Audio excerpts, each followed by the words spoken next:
So what I discovered was being a full-time student and trying to make side money is really difficult. Um, Sometimes you're just in a circumstance that does require you to make extra money. Um, Maybe you have a kid back home that you need to send money to, family back home that you need to send money to, or maybe you just want to really, really enjoy the city that you're in, and enjoy the full-time student experience. And in all honesty, if you are an NSFAS or on a private bursary that has limiters on how much money they give you for living and like your groceries and so on, the money is really not enough. So I went around and I actually checked what are other things that full-time students can do to make extra money, whether it's 1,000 or 10,000. Yeah, there is some side hustles that you can do that will bring you 10,000, or maybe it's just once-off money here and there. And there are things that we all know of, your honorable mentions, but I'm not going to put them in the video or in just for the purpose that they already well known or they're just risky. We go to the well known ones, braiding hair, your nail techs, like that's already saturated. And then there's just the risky ones like aviator. I've played that, and I promise you, it was heartbreaking. And then like forex trading, uh, I don't want to get into that, but I did that before and it was difficult. But yeah, so the purpose of this video is to basically get into other extra side hustles. So before I get into the first one, I do also want to say that please do comment and like and subscribe.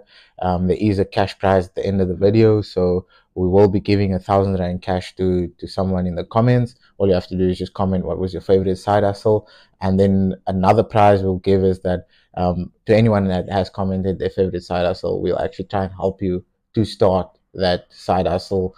Yeah. So getting into the video, the first side hustle that for me, from last year to this year, that stood out was sourcing. And what I mean by sourcing is the guys that are staying in like student accommodations, whether it's in Port Elizabeth, Cape Town, wherever, a lot of the times, whether you're in a big student res or smaller student res, all the time, sometimes you come into the new year and you bring two or three of your friends, you recommend your res to people and they come and they stay there. But I don't think a lot of you actually know that you can get money for that. Just in the past year, from last year to this year, we've made there's been about 70,000 Rand that's been available just at my student house, for students that are bringing in other students. Now that is in the past. So I don't know if it's still running now, but it goes across everywhere. There are guys that make 400 Rand for every student they bring into the property. There are guys that make up to 2,500 Rand. That's more when a property is struggling, or student is struggling to bring students.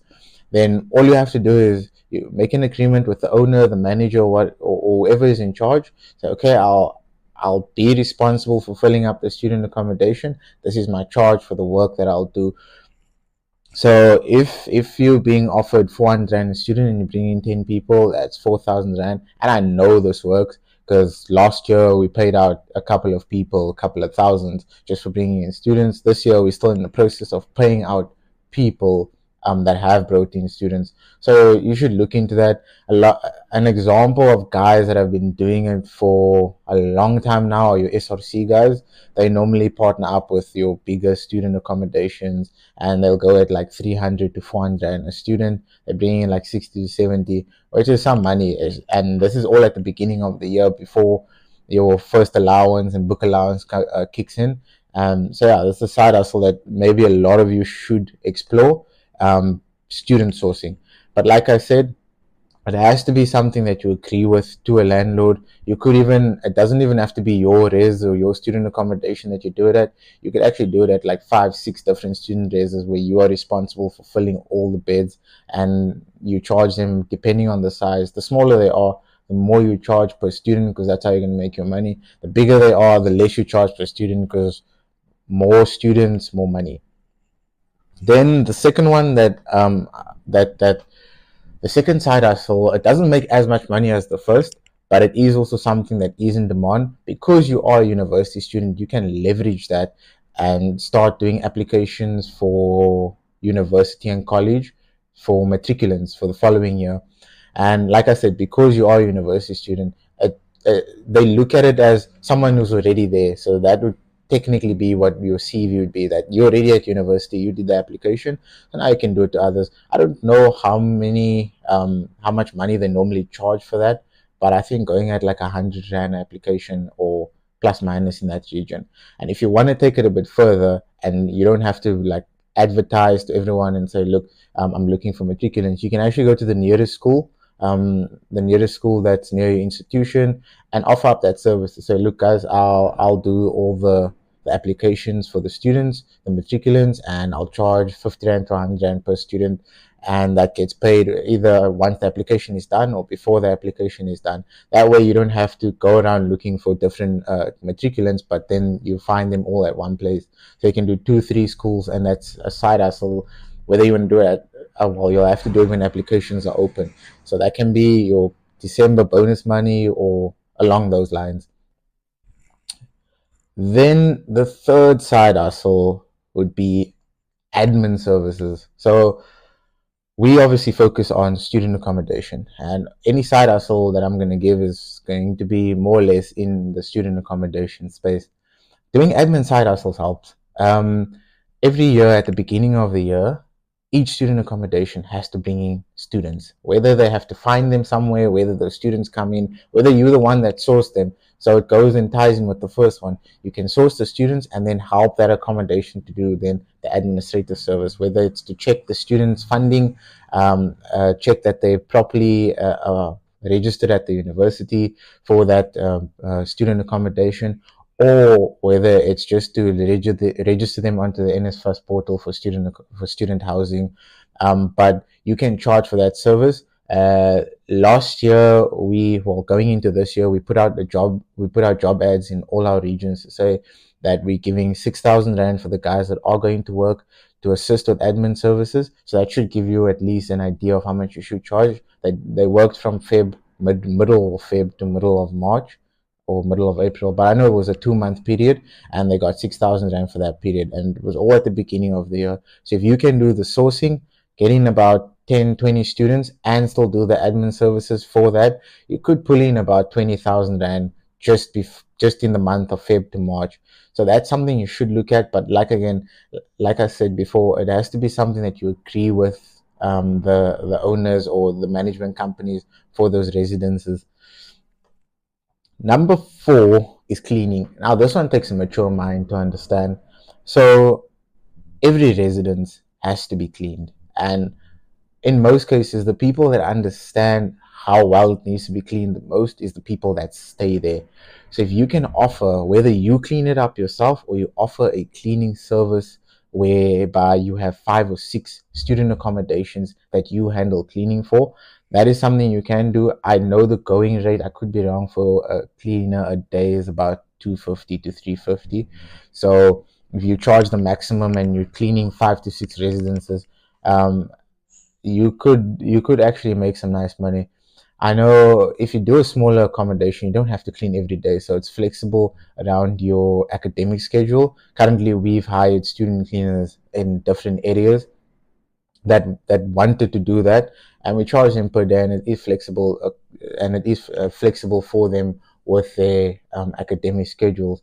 Now, if you want to take it further, like I said, you can start a mini cleaning company and you hire your friends. So if you have 10 residents that are willing to take you on as the cleaning company, whether they're small or big, and you charge them at 350 to 450 a day, or you just do a monthly rate of 3,000 to 2,500 downwards.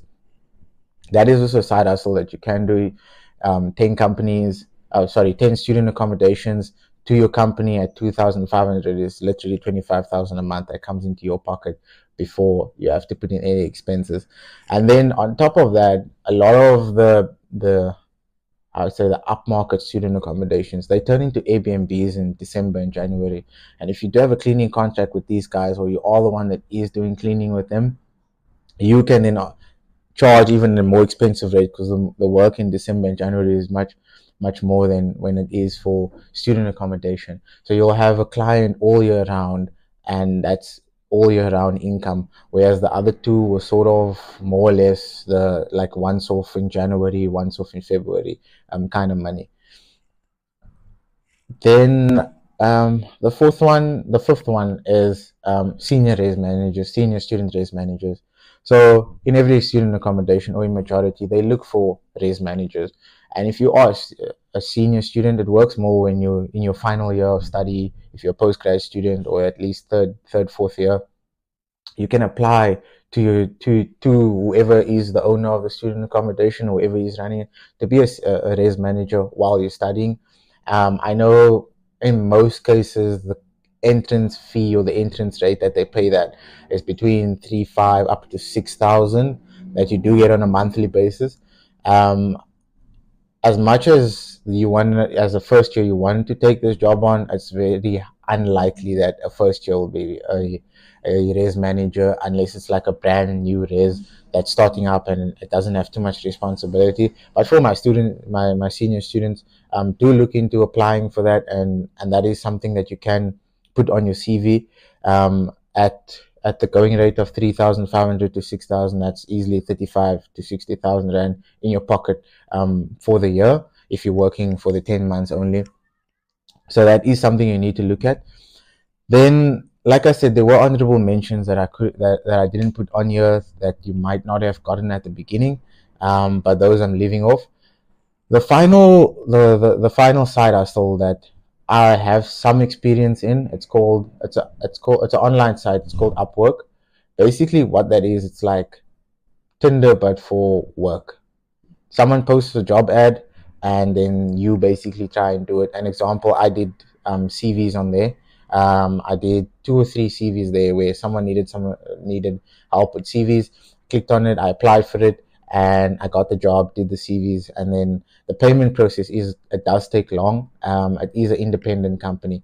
Now there is positives and negatives to this. The positive is it's online work. You don't have to actually go around and have to do physical work. You can do it in your free time. The negative is that there's a lot of applications for this. You have to create a profile, you have to give descriptions of yourself, and when you apply for a job, you need to wait. It's like actually applying for a job in the real world. So that is my last side hustle. I would recommend it for anyone that has the patience and the care to actually look into how that works.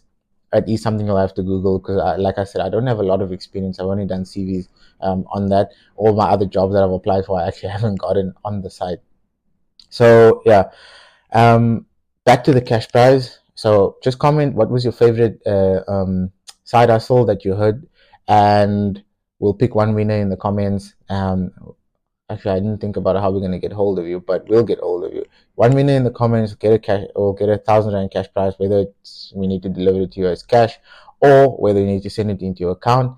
Then, secondly, we are doing Airbnb in our areas, and anyone that's interested in starting their own cleaning company for the months of December and January, and whether you want to take it further, we will actually guide you in how to start that business, and we will actually give you all our clients for cleaning for this period. uh, I'll personally handle the mentorship in terms of how much you should charge a client, and the type of work that needs to go into being a cleaning agent for an Airbnb company.